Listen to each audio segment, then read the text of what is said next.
नमस्कार प्रशिक्षुओं, आपका मेरे चैनल पर स्वागत है। आज हम द्वितीय सेमेस्टर के द्वितीय पेपर में बात करेंगे 8वें सब टॉपिक की, जिसका नाम है सर्व शिक्षा अभियान। ठीक है, to be very clear, unit 3 सब टॉपिक नंबर 8। प्रशिक्षुओं, सर्व शिक्षा अभियान नाम से ही बहुत ही प्रचलित है और आप जानते हैं सभी के लिए शिक्षा को सुलभ करने हेतु प्राथमिक शिक्षा जिसका सभी को अधिकार है और उसके सार्वभौमिकरण के लिए सर्व शिक्षा अभियान की संकल्पना की गई।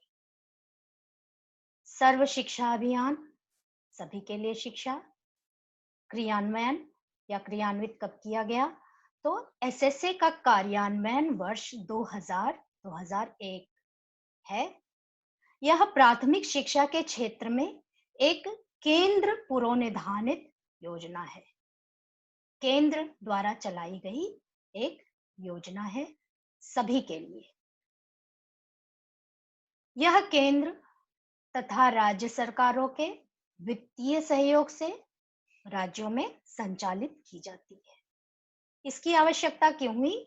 प्रशिक्षुओं, प्रारंभिक शिक्षा की नवीन प्राथमिकताओं के लिए। और ये नवीन प्राथमिकताएं थी क्या? ये नवीन प्राथमिकताएं हैं सभी के लिए शिक्षा की उपलब्धता एवं समग्र नामांकन। अब जब प्राथमिक शिक्षा के लिए हमने जो इतने सारे अभियान अभी तक चलाए और उनमें हमने कहा समग्र नामांकन, सार्वभौमिकरण के लिए शिक्षा, तो ऐसा कौन सा वर्ग है जो छूट भी जाता है? जी हाँ, 6 से 14 वर्ष के लिए जब हम समग्र नामांकन एक बार कर चुके तो कुछ कोई ना कोई तो है जो अभी भी छूट रहा है। हाँ, ऐसे कुछ अपवंचित वर्ग हैं जो छूट रहे हैं, किसी ना किसी अलग मानसिक सोच के कारण अपने बच्चों को विद्यालय में नहीं भेजते। उनमें अधिकतर आपने देखा होगा जो कामगार वर्ग है या जैसे ईंटे के भट्टे पर कार्य करने वाले बच्चों के माता पिता अपने बच्चों को नहीं भेजते विद्यालय। कुछ ऐसे वर्ग हैं जो मजदूर वर्ग कह सकते हैं आप, और श्रमिक कह सकते हैं। जो कृषि श्रमिक होते हैं उनमें ये भी शामिल है, या कुछ ऐसे बच्चे जो मलिन बस्तियों में रहते हैं। तो उन्होंने इसकी आवश्यकता अपने बच्चों के लिए समझी ही नहीं और इसीलिए उन्होंने अपने बच्चों को विद्यालय नहीं भेजा। तो इसी क्रम में और उन्हीं को शिक्षित करने के लिए सभी के लिए शिक्षा की उपलब्धता एवं समग्र नामांकन जो छूट रहे हैं उनको भी नामांकित किया जाए। उनकी आयु वर्ग कौन सी हो? 6 से 14 वर्ष इस तक की आयु के। अब फिर से एक बार किस कॉन्सेप्ट पे जाएंगे?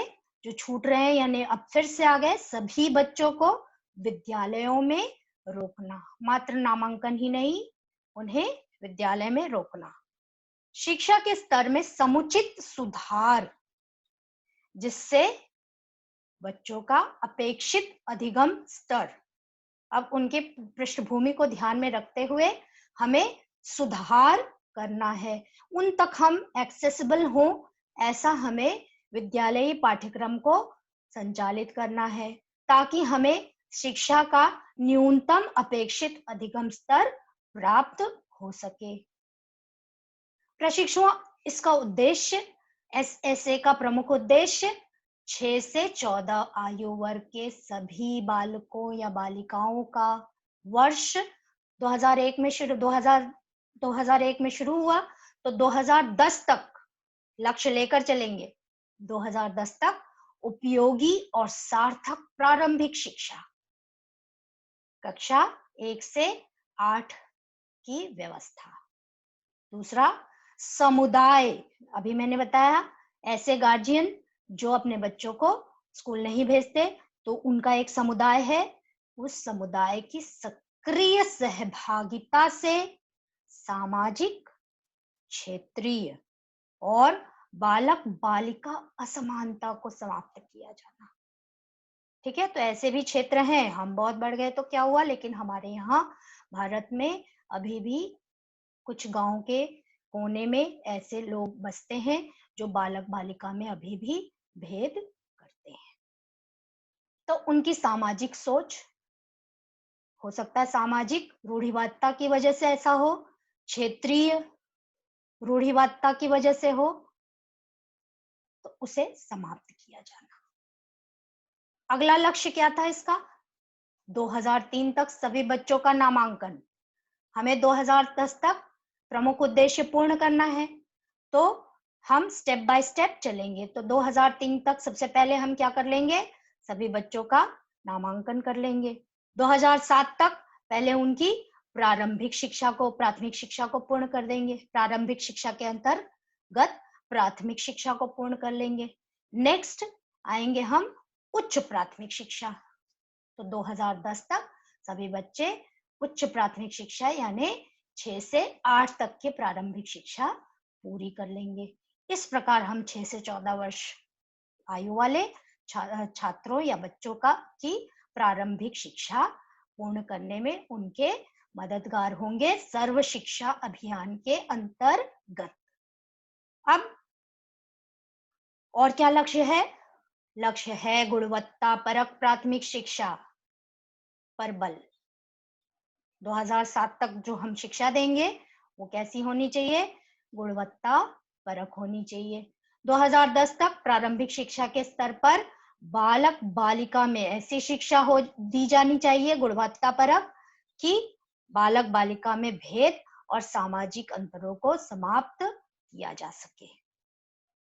और 2010 तक वो बच्चे स्कूल में ठहरना सीख जाएं, सार्वभौमिक ठहराव। अब इस अभियान का क्रियान्वयन किस तरह से किया गया?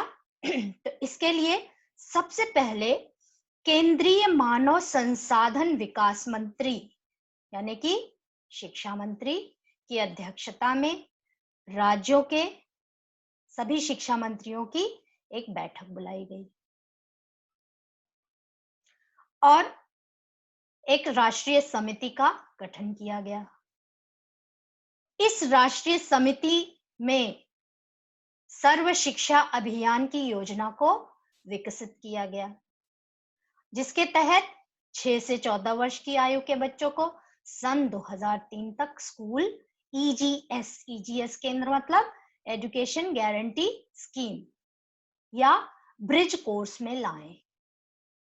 ब्रिज कोर्स क्या होता है प्रशिक्षुओं?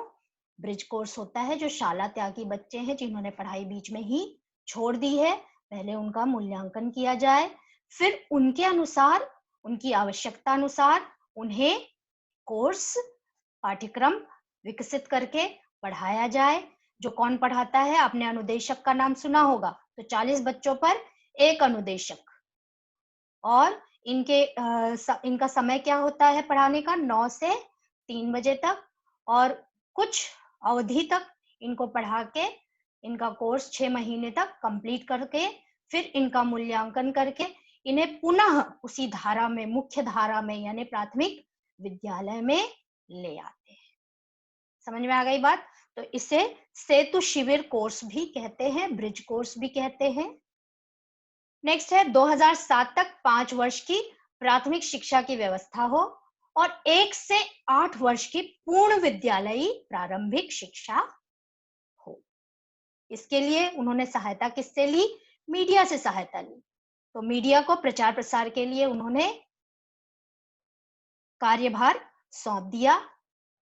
इसमें मीडिया प्रचार योजना इसके अंग के रूप में शुरू की गई, जिसके तहत प्रत्येक बच्चे को प्राथमिक शिक्षा का अधिकार विषय पर ध्यान केंद्रित करने के लिए कहा गया। मीडिया प्रचार अभियान में रेडियो और टेलीविजन के अलावा संचार के पारंपरिक और लोक माध्यमों को अपनाया गया। पारंपरिक और लोक माध्यम क्या है?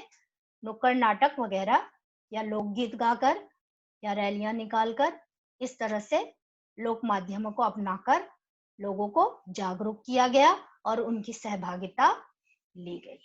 समाचार पत्रों का भी उपयोग किया गया। प्रशिक्षुओं, आगे हम सर्व शिक्षा अभियान के कार्य देखेंगे। कार्य है सार्वभौमिक सुलभता एवं प्रतिधारण। प्रतिधारण क्या है? विद्यालय में ठहराव। सार्वभौमिक सुलभता, सभी के लिए शिक्षा की पहुंच। इसके लिए करना क्या चाहिए? अगर जरूरी हो तो नए विद्यालय खोले जाएं, उन्हें वैकल्पिक स्कूली सुविधाएं प्रदान की जाए। अभी मैंने बताया ईजीएस और ब्रिज कोर्स अथवा ओपन स्कूल भी। ऐसी स्थितियों का सृजन जिनमें अनुसूचित जाति, अनुसूचित जनजाति, मुस्लिम अल्पसंख्यक या अल्पसंख्यक, जरूरी नहीं है कि वही अल्पसंख्यक हो, भूमिहीन कृषि कामगारों के बच्चों और विशेष आवश्यकता वाले बच्चों को समान अवसर मिले।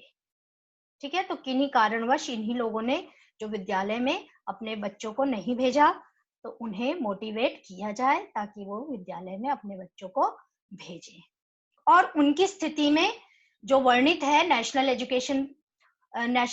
एजुकेशन पॉलिसी में 1986 और 92 में बताए गए परिप्रेक्ष्य में बुनियादी परिवर्तन, उनकी सोच में परिवर्तन, उनके रहन सहन में परिवर्तन, उनकी जो अंतर करने की सामाजिक विषमता है वो उसमें भी परिवर्तन, बुनियादी परिवर्तन लाने के लिए प्रयत्न किए जाए।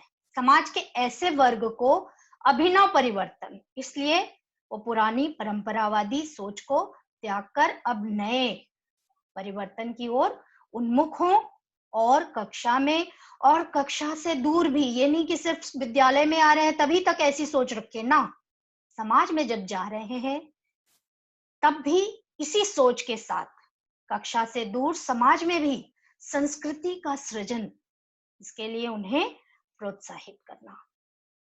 अब आते हैं नेक्स्ट, आरटीआई अधिनियम के माध्यम से अभिभावकों, अब ये नहीं कार्य किया तो उन पर आरटीआई लगा दो, ये नहीं हुआ आरटीआई लगा दो और उसके तहत उन्हें उन पर दंडात्मक कार्यवाही करो, ये नहीं करना है। प्रशिक्षुओं, करना क्या है?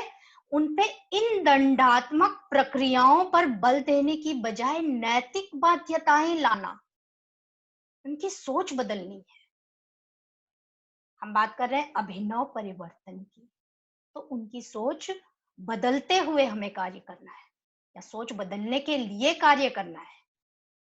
आरटीआई अधिनियम के माध्यम से अभिभावकों, अध्यापकों, शैक्षिक प्रशासकों और अन्य कार्यकारी सदस्यों पर दंडात्मक प्रक्रियाओं पर बल देने की बजाय उन पर नैतिक बाध्यताएं लाई जाए, उन्हें समझाया जाए कि ये भी बच्चे हैं, किसी के भी हों, मगर इनमें भी वैल्यूज को हम इनकलकेट करें, इन्हें भी पढ़ने का अधिकार है और इन्हें पढ़ने के लिए समान अवसर हम दें।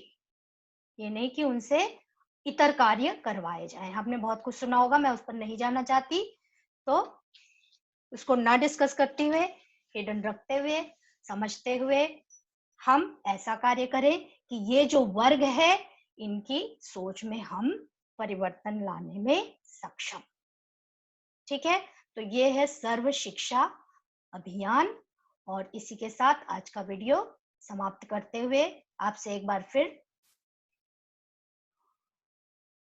अगले वीडियो में अगले टॉपिक पर डिस्कस करेंगे। उससे पहले आपको जहां भी कोई कठिनाई आए आप कमेंट बॉक्स पर जाके कमेंट कर सकते हैं और इतर कोई टॉपिक आप जानना चाहते हैं तो आप बिल्कुल मुझे बता सकते हैं या इसकी डिमांड कर सकते हैं।